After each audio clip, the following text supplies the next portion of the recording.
Tu as écrit Les Effacés de manière assez intensive et puis ensuite ils ont rencontré un franc succès en librairie. Est-ce que repartir après ça, c'était pas un peu difficile? Oui, ça a été difficile en fait parce que j'ai tout de suite eu ma prochaine idée, qui sera d'ailleurs ma prochaine parution, après Bleu Blanc Sang, qui s'appelle La Liste Philidor, mais j'ai eu beaucoup de mal à me mettre à cette série. J'arrivais pas à vraiment bien la concevoir, à trouver le moyen d'entrer dans la série. J'avais plein de choses très disparates, mais j'arrivais pas à faire le mélange qui fait qu'après ce mélange fait, je pars dans l'écriture. Et, et c'est Bleu Blanc Sang qui m'a remis sur le droit chemin. Et en fait, mes deux éditrices, Cécile et Isabelle, qui m'ont dit un jour, mais tu as l'air de patauger un petit peu, tu as l'air de te sentir pas très bien avec ton imaginaire. Est-ce que t'as pas une idée comme ça que tu pourrais, dans ce cas-là, tu mets un peu de côté Alice Philidor, tu prends une idée, et puis tu nous fais un roman comme ça pour te relancer un peu, pour te redonner un peu confiance en toi. Et l'idée c'était Justine la Tourmepaz, et puis c'est devenu Bleu Blanc Sang. Dans la trilogie, tu parles beaucoup, donc avec Justine Latour-Maupas notamment, d'art et de création.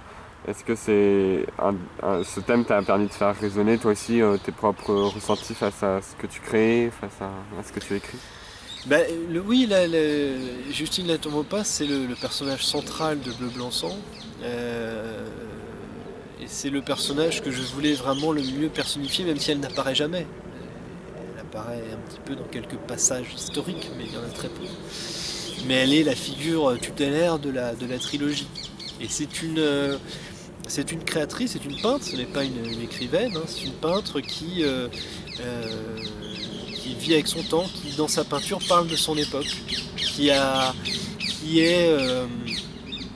son époque euh,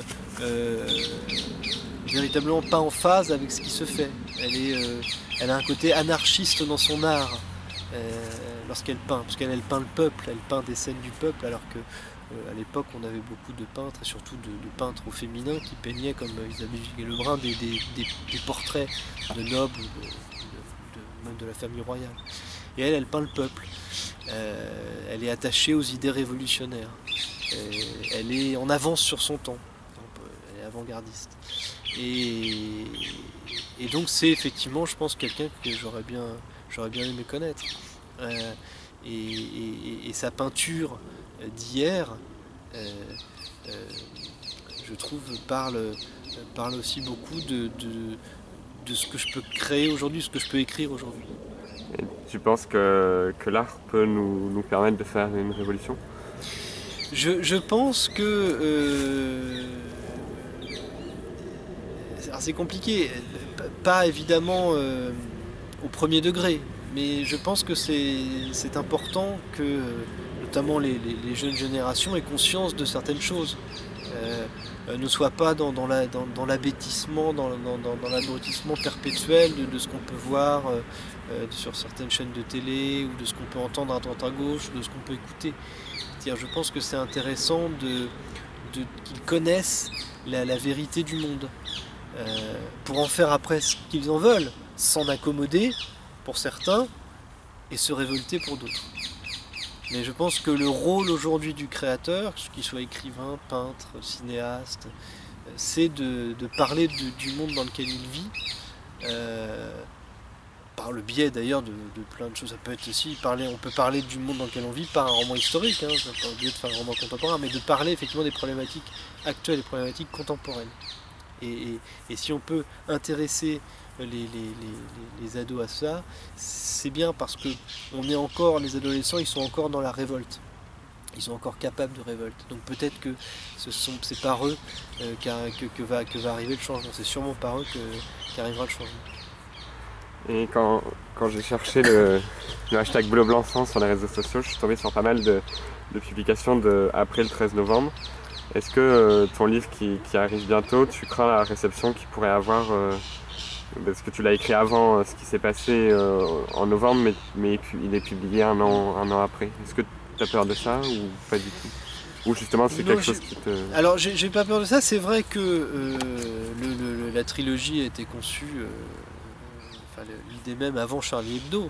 Hein, donc dans la trilogie, on ne retrouve pas cette triste dimension des attentats, du djihadisme, etc. C'est quelque chose par contre qui sera présent dans la liste Philidor, puisque on va passer à l'étape suivante, hein, avec la liste Philidor. On va garder le même milieu, mais on va aller un peu plus loin. Non, j'ai pas peur de cela, parce que voilà, on écrit ce qu'on a envie d'écrire, et c'est compliqué. Enfin, je sais qu'il y a des confrères qui se sont attachés à faire ça. Moi, je m'en sens pas encore la capacité, je m'en sens pas la force d'écrire vraiment sur ces tragédies. Ça me paraît trop complexe. Mais il n'en demeure pas moins que dans Bleu Blanc Sang, on peut trouver ça et là beaucoup d'éléments qui font le terreau des problèmes que l'on connaît aujourd'hui. Tu n'arrivais pas à écrire la liste Philidor et tu décides d'écrire Bleu Blanc Sang et finalement tu écris 3 livres.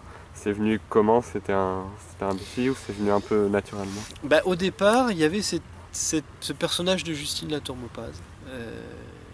J'avais lu beaucoup de choses sur la Révolution, pour Philidor, puisque c'est un personnage historique, Philidor, un genre de gens qui a vécu, qui s'est exilé à Londres pendant la Révolution.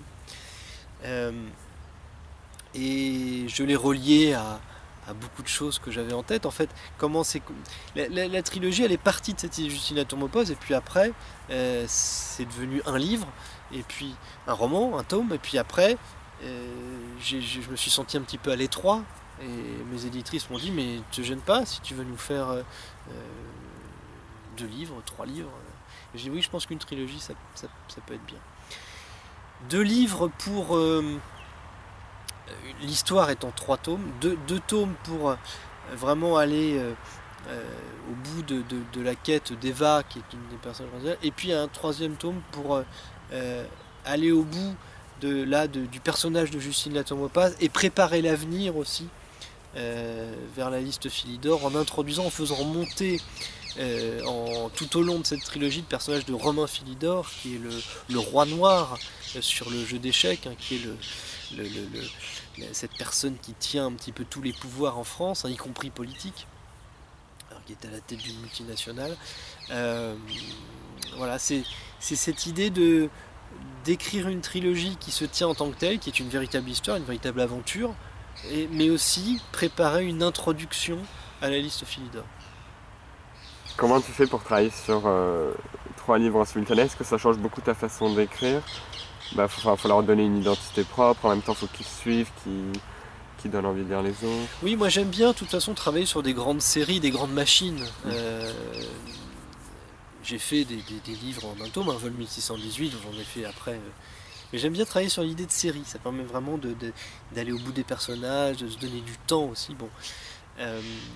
Donc là, pour Bleu Blanc Sang, je conçois ça comme une histoire. Donc c'est une histoire divisée en 3 épisodes, ou en 3 saisons.